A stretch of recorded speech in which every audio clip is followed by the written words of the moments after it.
It's ridiculous!"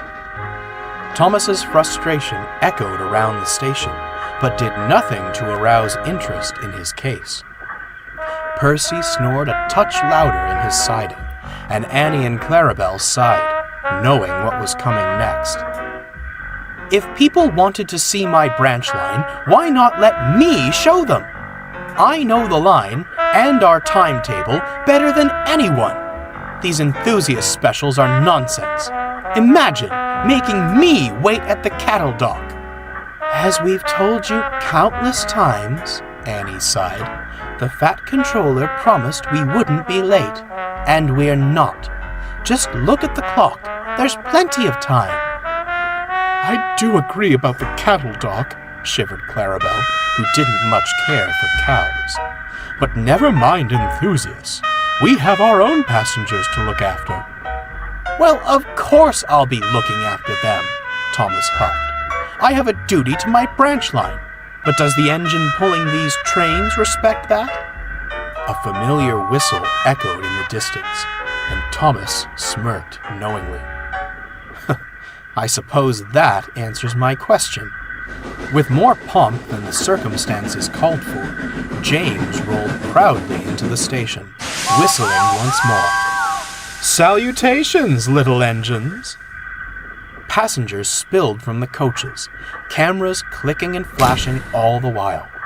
Percy, who'd been jolted awake, merely grunted and went back to sleep.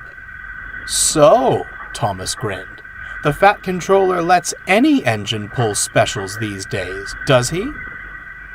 "He could have chosen any engine, but he chose me," James primed. "You certainly wouldn't want Gordon or Henry bumbling up your line, would you?" "Absolutely not," Thomas smiled, fully aware neither engine physically could, a fact James seemed to have forgotten. "All the same," he went on, "it is my line. I should be the one pulling that train." At this, James burst into laughter. Thomas was incensed. "What's so funny?"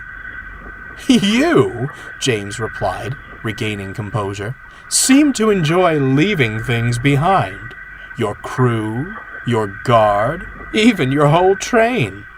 I ensure they travel the whole line and give them a smooth, safe ride." "You? Safe?" Thomas chuckled. "What do you say, Percy? Shall we take stock?" "Oh, I already took the goods this morning," Percy yawned grumpily. "Leave me alone." "Not rolling stock," Thomas snorted. "I meant taking stock of James's safety record. Let's see. There's the tar wagons. Only happened because Toby distracted me," James quipped. "Slipping down Gordon's Hill? Well, I can't control the weather, can I? Your truck's breaking away on Gordon's Hill? Faulty coupling. Your truck's pushing you down Gordon's Hill? Behavior issues. Your brake block's catching fire? You're pushing it. The boot laces? And now you've crossed the line!" James exploded. "Well, if you can't take the heat, drop your fire," Thomas retorted. "Says the engine who fusses when he doesn't get every special the Fat Controller schedules. No wonder he doesn't trust you with them." "He clearly trusts me enough to give me my own branch line, unlike some engines I could mention." "I'm the only reason you have a branch line to begin with," James sneered. "Without me, you couldn't have toddled off to play the little hero. You'd have remained a mere shunter." "Perhaps I should have left you in that field," Thomas spat. "With a face like that, you'd be better off as a scarecrow." It took their drivers, firemen, the station master, and several porters to break up the argument. With much whooshing and snorting, the quarreling engines went about their work, brooding all the while. Bewildered enthusiasts photographed the whole ordeal. Poor Percy found himself an unwilling sounding board. Whenever he met them, Thomas and James would complain bitterly about each other. "Never thought I'd prefer the company of trucks," the little green engine muttered, scurrying off before another tirade was launched at him. Some days later, Thomas was still in a foul mood. He returned to the station and pushed Annie and Clarabelle toward the cattle dock. "The nerve of that James," he vented to Percy, sat in his siding once more. "He'd be stuck on the slow goods if it weren't for me and my branch line." "I like the sound of a slow goods," Percy smirked, "especially if it gets me away from your grumbling."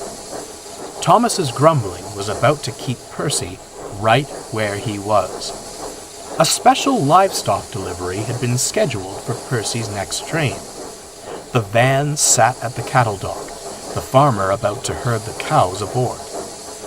Unfortunately, the station master had forgotten this, and Thomas simply didn't care to look. Clarabelle was preparing to doze until James had gone, when something appeared in her path, and it was getting closer. "Stop! Stop!" she shrieked. It was no use. Thomas bumped the van, startling himself and letting off steam. Spooked, the cows gave distressed moos and took off in all directions. "My cows!" Percy shrieked from his siding. Thomas merely stuttered, but even this was drowned out by the stampeding cattle. Clarabelle, eyes shut tight, could only shiver in fright. Annie sighed, wondering how she'd landed herself in the middle of this kerfuffle. Above the clatter of the cows came the echo of a distant whistle. Thomas and Percy went pale. Men grabbed flags and whistles and ran towards the station throat. Before they could give the warning, James appeared, hissing and clanking. He hadn't noticed the cows, but he had noticed Thomas. "Listen here, you little blue pest! Suddenly, James's wheels slipped fiercely, and with a bang, a great whoosh of steam shrouded everything. Engines and railwaymen alike coughed and winced. At last, the smoke dispersed, they opened their eyes, and there was no sign of the cows. "I didn't know you could do magic, James," Percy marveled. A sudden moo informed them the cows hadn't disappeared, but merely relocated, right into the cattle van. "Well, magic or not, that was some trick," chuckled the farmer. "You've saved my herd." "And a nasty scene," the station master gravely remarked.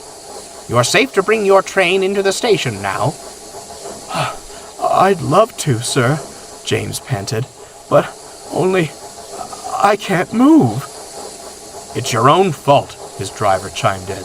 "With all that smoke and steam you made on the climb up, it's little wonder you ended up priming." "Not only that, you've burst your cylinder caps, old boy," added the fireman. "You're stuck." "Not for long. I'll help." Thomas scurried from his siding, ready to pull James and the coaches to the platform.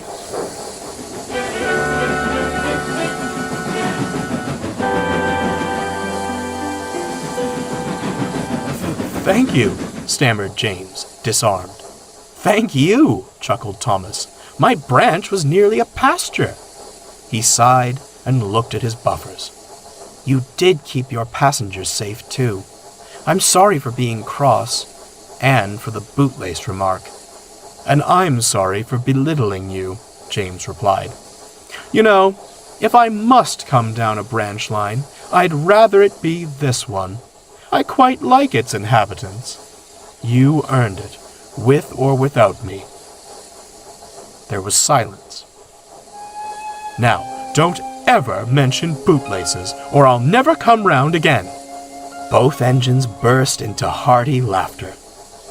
"It's good to see you, James," Thomas smiled as the laughter died down. "You see me at the junction all the time." "Well, only in passing. I have to rush off and make up time when you lot delay me." As the two engines laughed and teased each other, the enthusiasts took their picture. You could say they were merely photographing engines number 1 and 5 at work. However, I like to think they were immortalizing a story of how a small action resolved a big quarrel and made them friends once more.